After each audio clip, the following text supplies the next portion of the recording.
Hi, I'm Zoe and this is my channel Autistic Nana. Welcome. When I was waiting for my ADHD assessment, I didn't actually know if I had ADHD or not.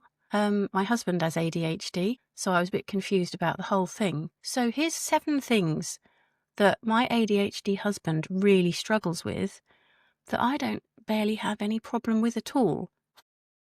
Number 1, my husband cannot stand in a queue or wait in a queue at all. It is like he's being tortured. He goes completely mental. He's just on the verge of rage. And he's just standing there trying to keep his temper, surrounded by loads of other people, crushed up in close context and waiting for something. He really can't deal with it, whether it's a huge queue to get into a venue somewhere or a small queue to buy a loaf of bread. It doesn't really matter. It drives him mad. Doesn't bother me at all. I'm AuDHD, but I can stand in a queue for hours and just be happy in my own head thinking about other things, and it's actually not a problem at all, unless I'm with my husband.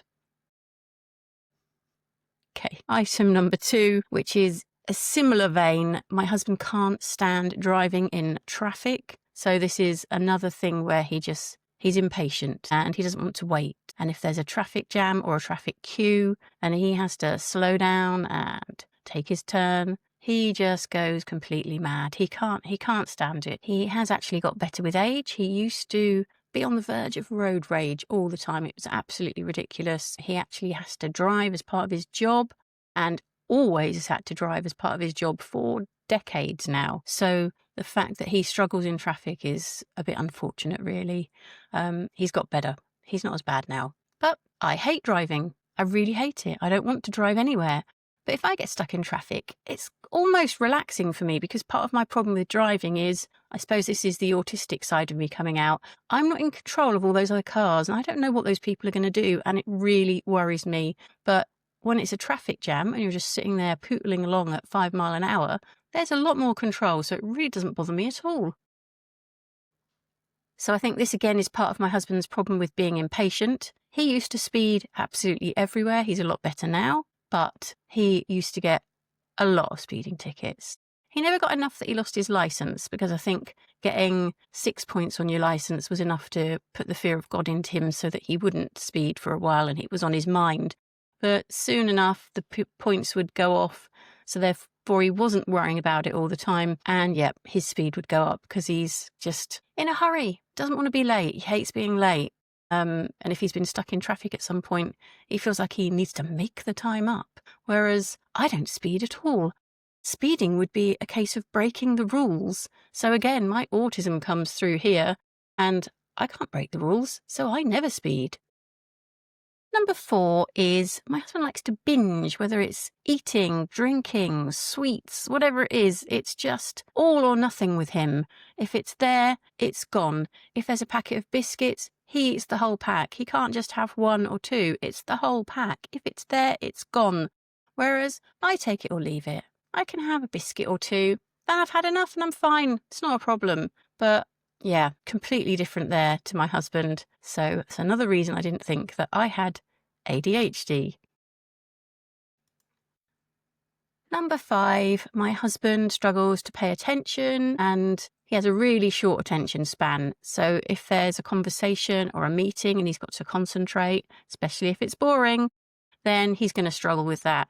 This actually is quite a good thing for him as well, because he teaches, and when he's teaching, he doesn't get the students bored, because he's bored way before the students are bored, so he can just on the fly change what he's doing, teach something else to keep himself interested, so therefore the students don't lose interest in what he's doing. So it's actually a positive and a negative for him, whereas I can concentrate and focus for a really long time and it's not an issue for me at all. So yeah, again, another reason I didn't think I had ADHD. Don't get me wrong, I can daydream and I can go off, but if it's something really important like a meeting or a conversation that someone's expecting me to pay attention, I'll be there 100%. Okay, number 6, my husband has a terrible short-term memory or working memory. He is always losing his keys, his glasses, his wallet, his phone, things that he needs all the time. He never seems to know where they are. This is really annoying for me because I usually end up trying to look for them for him because he doesn't have the patience to search for himself, and he isn't a thorough searcher. He doesn't move things when he's looking for things. So if, for example, there's a book on top of his keys, he would never ever find it. So this is a really frustrating one for him and for me. It doesn't affect me personally with things that I own because I have a system. Everything's in its place. So I've tried to invent a system for him. I bought him tile trackers to put on his keys and in his wallet. And then they can track his phone and his phone can track them. But because he just forgets that exists, he doesn't remember to use it, and therefore they lose connection. So on the days that he has lost something, it doesn't work and he can't find it. And then they run out of battery and they stop working completely. We have a hook on the wall where he's supposed to hang his keys. He doesn't bother to do that. He just throws them on the stairs a lot of the time. But then, of course, he doesn't always throw them on the stairs. Sometimes you'll find them in the bedroom. You'll find them in the kitchen. You'll find them on the sofa. You'll find them underneath something on the sofa. Yeah, he's got 9 pairs of glasses on the go, and he rarely knows where one is. It's absolutely crazy. Whereas I wear glasses all the time, so that's not a problem. They're on my face, but if I have my backup sunglasses or something, they're in a case, they're in my bag, I know exactly where they are. My key goes in a bag, in a zip on the front of my bag so that I can use it to open the door, and it goes straight back in that same place afterwards. So if you have a system, it's not much of a problem. Number 7. My husband speaks and acts without thinking. This is impulsivity, and his impulsivity is really bad. It's had some disastrous effects on our relationship over the years, but that's not all. He used to get in trouble at school all the time for speaking at inappropriate times. Yeah, it's quite annoying. I don't think it gets him into trouble quite as much now as it used to, but I know he sometimes interrupts in meetings at work just to entertain himself, which is a bit annoying.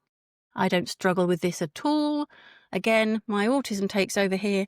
I like to rehearse conversations in my head before I have them, so I'm not going to be blurting out any random words anytime soon. I occasionally do something impulsively, like agreeing to go on a trip to Iceland with my friend and her husband, which I then fretted about for 8 months before it actually happened. Then it all went to plan and it was absolutely great. So it's not the end of the world. But that was 7 things that my husband really struggles with as an ADHDer that I don't really struggle with that much at all as an AuDHDer. Thanks for listening.